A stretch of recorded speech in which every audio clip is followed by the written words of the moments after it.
Hi అండి, మనతో ఈరోజు కిరా కార్పి గారు ఉన్నారు. తనతో కొన్ని విశేషాలు తెలుసుకుందాం. Hi sir. అమ్మా చెప్పండి. ఎలా ఉన్నారు? బాగున్నా తల్లి. అంతకు ముందు ఆర్పి గారు ఎలా ఉన్నారు, ఇప్పుడు ఆర్పి గారు ఎలా ఉన్నారు? మేము ఫస్ట్ చూసినప్పుడు ఆర్పి గారు చాలా సైలెన్స్ సాఫ్ట్ అని ఎలా ఉండే, ఇప్పుడు మీలో ఉన్న ఆవేశం మొత్తం బయటకు వస్తుంది. ఏంటంటారు? ఇప్పుడు ఒక నది అమ్మ కమెడియన్గా ఉండడం చేయడం అనేది ఇది ఒక సముద్రం. అన్ని లోటుపాట్లు తట్టుకోవాలా. ఒకసారి దిగాం కాబట్టి వెనక్కి రాకూడదు. కాబట్టి గట్టిగా ఉంటుంది. ప్రతిదీ మనం పొరపాటు చేయకుండా ఎదుటి పొరపాటు చేస్తే నిందిస్తూ వెళ్తూనే ఉండాలని. తిరుమలలో రోజా గారు అరాచకాలు ఒక్కొక్కటి బయటపడుతున్నాయి. ఇప్పుడు ఒకవేళ మొత్తం బయటపడితే రోజా గారి పరిస్థితి ఏంటంటారు సార్? ఇంకా జైలే కదమ్మా, జైలే. వాళ్ళు వేల కోట్లు ఒక్కరు కదమ్మా, 151 మంది ఎమ్మెల్యేలు, వాళ్ళ క్యాబినెట్ మినిస్టర్లు, వాళ్ళ ఎంపీలు ఆల్మోస్ట్ అందరూ కూడా అవినీతి చేశారు. 200% అందరూ జైలుకి వెళ్ళిపోతారు. అలాగే సార్, ఇప్పుడు జగన్ గారు ప్రతిపక్ష హోదా లేదు సార్, 11 సీట్లకు ప్రతిపక్ష హోదా రాదన్నది అందరికీ చిన్న చిన్న వాళ్ళకి కూడా తెలిసిన విషయమే. ఎలా రాశారు సార్? అసలు అంత అవగాహన లేకుండా ఒక లెటర్ రాసి నాకు ప్రతిపక్ష ఒక గులకర ఇసిరేస్తే కంటికి తగిలింది అన్నాడు. అక్కడ లేదా ఇదే పద్ధతి? ఎక్కడ లేదు చెప్పు. ఆయనే అన్నాడుగా, మీకు ఇన్ని సీట్లు వచ్చినా ఒక 5 తీసేసానంటే ప్రతిపక్ష హోదా కూడా ఉండదని అప్పట్లోనే అన్నాడు 2019 అసెంబ్లీ సమావేశాల్లో. అన్నీ తెలుసు అతనికి. కావాలి యాక్టింగ్. జనాన్ని మభ్య పెడతాం, ఎవరన్నా నమ్మతారు, ఎవరన్నా ఏదో ఒకటి దాన్ని తీసుకుంటారు, ఏదో ఒక ఓటు పడుతుంది అనుకుంటాడు. సార్, ప్రతిపక్ష హోదా లేకుంటే జగన్ మీద కేసులన్నీ ఒకవేళ ప్రూఫ్ అయితే ఆయన జైలుకి పోవాల్సి వస్తుంది కదా, ఆ భయంతో ఏమన్నా చేస్తుంటారేమో. అమ్మ అంటే నాకు తెలిసింది ఏంటంటే, ప్రతిపక్ష హోదా ఉంటే మన మీద ఏదైనా కేసు అయినా ఇంకేదైనా జరిగినా గవర్నర్ గారి యొక్క సంతకం కానీ గవర్నర్ గారి ఆమోదం కావాలి. సో అది పెద్ద టాస్క్ అనమాట. ప్రతిపక్ష హోదా లేదంటే ఎప్పుడైనా కేసు ఫైనల్ అయితే అతను వేసేవచ్చు. సో దానివల్ల కూడా అతను కొన్ని కోరుకునే అవకాశాలు ఉన్నాయి. తనకిచ్చే సలహాదారుల సలహాలతోనే ఏదన్నా ముందుకెళ్ళి ప్రతిపక్ష హోదా వస్తే రేపు నేను సేఫ్ అవ్వచ్చు, జైల్లోకి వెళ్ళకుండా ఉండొచ్చు అనేది ఏమన్నా జరిగిందంటారా? ప్రతిపక్ష హోదా ఉండి చెన్నైలో కూడా, తమిళనాడు అసెంబ్లీలో కూడా పొరపాటు చేస్తే అసెంబ్లీ నుంచి తీసుకెళ్ళిన సందర్భాలు కూడా ఉన్నాయి. ఏది ఒక కోర్టు జడ్జిమెంట్ ఇచ్చి శిక్ష పడాలి, శిక్షకు అర్హులని చెప్పిన తర్వాత అసెంబ్లీ ఆపలేదు, రాజ్యసభ ఆపలేదు, లోక్సభ ఆపలేదు, ఏది ఆపలేదు. తీసుకొని లోపల పడేస్తారు అంతే. వైసీపీ నేతలు చంద్రబాబు గారి మీద కానీ, పవన్ కళ్యాణ్ గారి మీద కానీ, 3 పెళ్లిళ్ళ మీద కానీ ప్రతి ఒక్కటి సార్ అసలు ఆ మాటలు మనం చెప్పుకోలేని రకంగా అన్నారు కదా.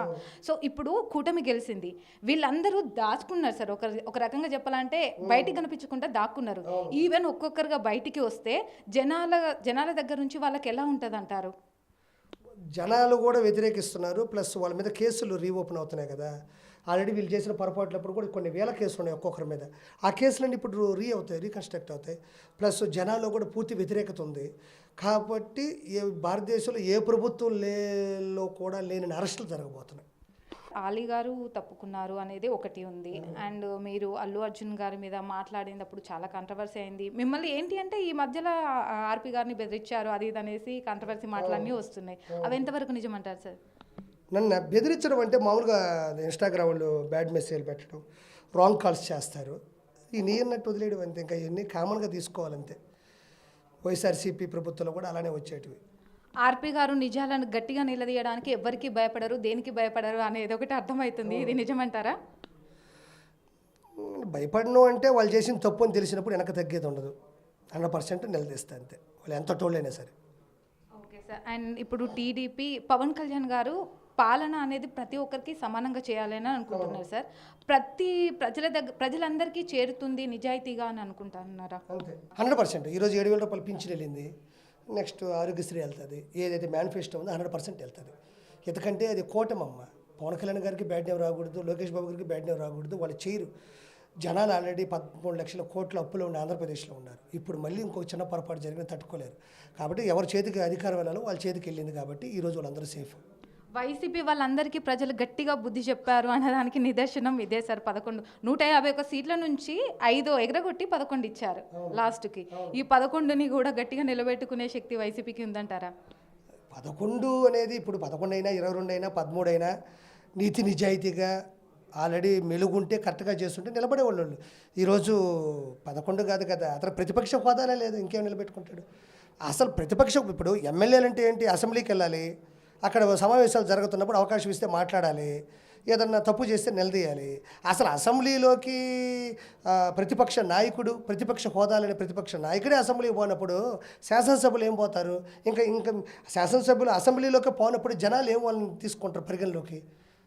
వైసీపీ నాయకులు, వైసీపీ నేతలు పెద్ద ప్రగల్భాలు బతికారు సార్. పవన్ కళ్యాణ్ గేటు కూడా ముట్టుకోలేడు, దాన్ని కనీసం టచ్ కూడా చేయలేరు అనేసి. అలాంటిది పవన్ కళ్యాణ్ గారు చాలా దర్జాగా, హుందాగా గేటు తన్నుకుంటూ వెళ్తున్నారు అనే దానికి ఆ రోజు జరిగింది అక్కడ అసెంబ్లీలో ప్రమాణ స్వీకారం కానీ ప్రతి ఒక్కటి కానీ. దీనికి మీ హ్యాపీనెస్ ఎలా ఉంది సార్? 5 సంవత్సరాలమ్మా, ఎన్ని బూతులు, ఎన్ని సినిమాలు కోల్పోయాడు పాపం. ఎంత మంచి జీవితం, ఎంత మంచి కుటుంబం, రాయల్టీ లైఫ్, రాయల్గా బతుకుండొచ్చు. అవన్నీ వదులుకొని అన్నీ సహించాడు కాబట్టి, కేవలం ప్రజల కోసం కాబట్టి, ఏదైతే తను అనుకున్నాడో అది ప్రజలకు అర్థమైపోయింది. పవన్ కళ్యాణ్ గారి మనసులో ఉన్నటువంటి ఆలోచనని ప్రజలు పసిగట్టారు కాబట్టి ఈరోజు 100% వచ్చింది.